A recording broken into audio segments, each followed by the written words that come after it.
Welcome to Sweet Life Beat Life. We hope this video helps. In this video, I will explain how to play Skylanders on PC without a portal.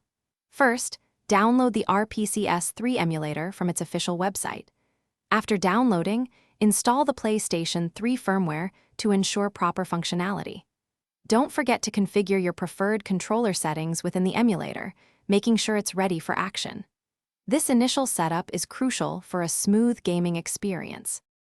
Once RPCS3 is set up, you'll need your Skylanders game files.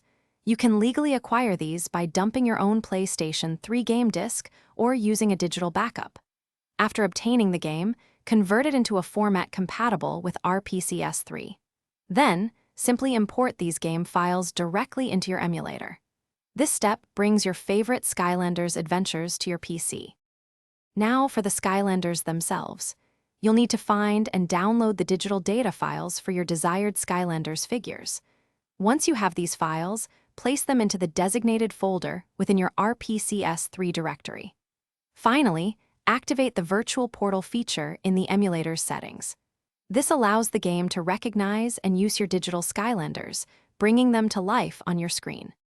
With everything configured, you can now launch your Skylanders game directly through the RPCS3 interface. You might need to adjust some emulator settings, like the renderer or frame limit, for optimal performance and a smooth experience. Experiment with these options to find what works best for your system. Remember to check the description for a link to some fantastic leak-proof meal prep containers and other great deals. Enjoy reliving your Skylanders journey on PC. Thanks for watching. Consider subscribing if we helped you.